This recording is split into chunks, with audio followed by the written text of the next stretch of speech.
Please welcome President Garvey. I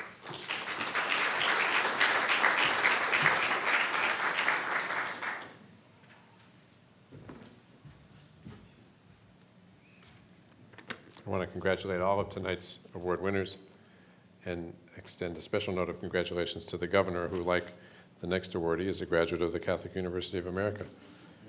Cardinal McCarrick was born in New York City in 1930, and after high school he studied in Europe, and then upon his return went to Fordham briefly, and then entered St. Joseph's Seminary in Yonkers, where he got a bachelor's degree and also a master's in history.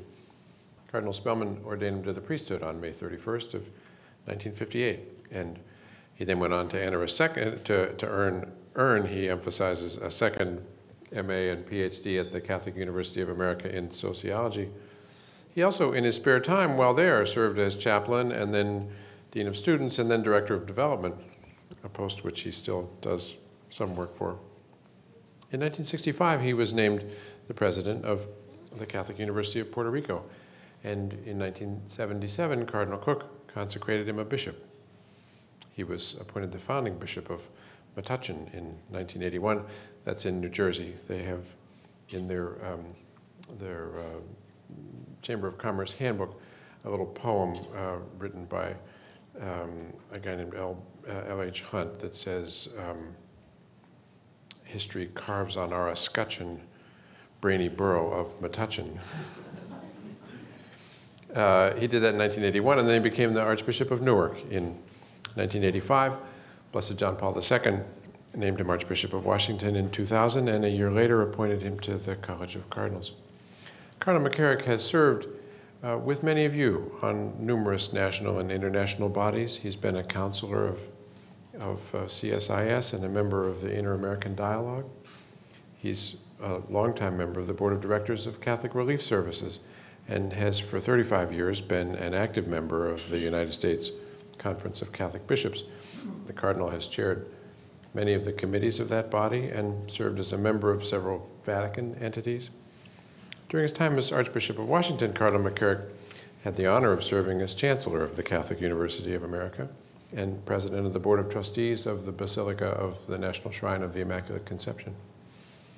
As Bishop and as Archbishop, he put an emphasis on education, on vocations, and on meeting the needs of new immigrants, particularly in the Latino community. He's visited many nations to survey humanitarian needs and to advocate for human rights. He was a charter member of the U.S. Commission on International Religious Freedom. In January of 2011, the Library of Congress invited him to serve as a distinguished visiting scholar. Cardinal McCarrick holds 34, going on 35 honorary degrees and has received awards too numerous to mention. Tonight he'll receive one more. Please welcome His Eminence Cardinal McCarrick to receive the award.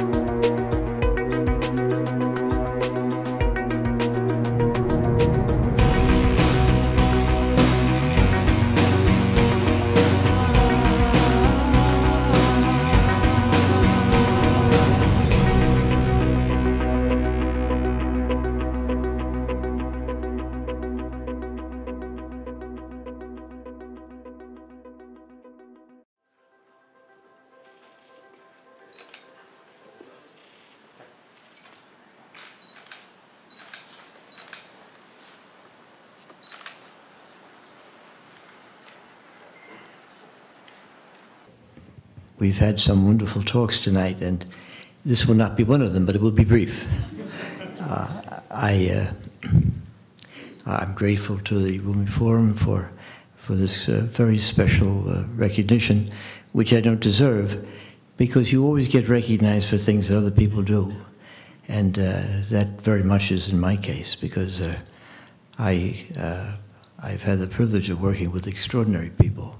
People with great ideas, people with great dreams, people with great projects, who have brought them to conclusion and helped many, many other people in the way they did that. I know many of you here who have worked with me. Catherine Marshall was one of my great, I guess, inspirations because of all that she does over the years, and of course President Garvey has been the model of an educator that I, years ago, would have liked to have emulated. It's too late now, but John, I'm grateful that I see it. I see these things are possible. I just want to talk for a moment about Rumi, because on this whole area of interreligious dialogue, which we're all so very much involved, there's a great citation from Rumi. Remember now, this is 800 years old, but he said once, he said, your task is not to seek for love, but merely to seek and find all the barriers within yourself that you have built against it. Imagine that. Very powerful, very insightful. And it goes back to maybe St. Francis, who was around the same century. And St. Francis said, love begins with us, charity begins with us. And everything that we've said here, these splendid recipients of these awards, all that they've said is the same thing. We have to begin with us. Interreligious dialogue is a very important part of our world today. It starts with talking with people, but that never works. You have to start talking to people, and then you have a chance. And if you talk to people long enough, you'll get to understand people. And you can't move without understanding. But if you get that understanding, then you come to another stage, which is a crucial stage. It's a stage of appreciating what other people stand for. So to talk with, to talk to understand, to appreciate. And once you appreciate, then you can work together. And I think that's what Rumi would want us to do by clearing out the baggage of our own selfishness or our own ideas, which are not as open and loving as they should be. And by once doing that, by being able to work with each other. We must work with each other, because one by one we can't change the world. But one by one we can do what Rumi asks us to do, clear out the baggage of hatred or the baggage of discrimination or the baggage of selfishness in our own lives. And if we do that, then we're free to change the world. You're going to do that. I'd like to help you. God bless you.